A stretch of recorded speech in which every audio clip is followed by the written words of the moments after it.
CM Siddaramaiah ವಿರುದ್ಧ BJP MLC city Ravi ಕೂಡ ಕೆಂಡಕಾರಿದ್ದಾರೆ. ಊರ್ ಕೊಳ್ಳೆ ಹೊಡೆದ ಮೇಲೆ ದಿಡ್ಡಿ ಬಾಗ್ಲು ಹಾಕದ್ರಂತೆ. ಹಂಗಾಗಿದೆ ನಿಮ್ಮ ಪರಿಸ್ಥಿತಿ. ಇಡಿ ಎಂಟ್ರಿ ಆದ್ಮೇಲೆ 14 ಸೈಟ್ಗಳನ್ನ ನೀವು ವಾಪಸ್ ಕೊಟ್ಟಿದ್ದೀರಿ. ಪ್ರಾಮಾಣಿಕವಾಗಿದ್ದಿದ್ರೆ ಮೊದಲೇ ಸೈಟ್ ವಾಪಸ್ ಕೊಡಬೇಕಿತ್ತು. ಮುಡಾದಲ್ಲಿ ಸಾವಿರಾರು ಕೋಟಿ ಹಗರಣ ನಡೆದಿರೋದು ಸತ್ಯ ಅಂತ ಹೇಳಿ ಸಿಟಿ ರವಿ ಅವರು ಹೇಳಿದ್ದಾರೆ.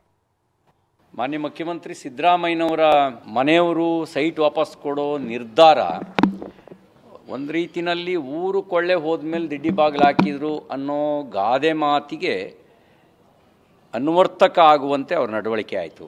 ಆರೋಪ ಬಂದ ದಿನವೇ ವಾಪಸ್ ಮಾಡಿದರೆ ಪ್ರಾಮಾಣಿಕ ನಿರ್ಧಾರ ಅಂತ ಅನ್ನಿಸ್ತಾ ಇತ್ತು.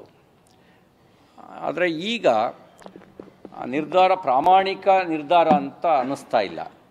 ಯಾರಿಗೂ ಜಗ್ಗಲ್ಲ ಬಗ್ಗಲ್ಲ ಅಂತ ಗುಂಡಿಗೆಯ ಪ್ರದರ್ಶನವನ್ನು ಮಾಡಿದರು. ಭಾಳ ದೊಡ್ಡ ದೊಡ್ಡ ವಕೀಲರನ್ನೆಲ್ಲ ಕರ್ಕೊಂಡು ಬಂದು ಬ್ಯಾಡ್ ಕೇಸ್ ಪರವಾಗಿ ಆರ್ಗ್ಯುಮೆಂಟ್ ಮಾಡೋಕ್ಕೆ ಬಿಟ್ಟರು. ಮೊಕದ್ದಮೆ ದಾಖಲಾಗಿ ಇಡಿ ಎಂಟ್ರಿ ಆಯಿತು.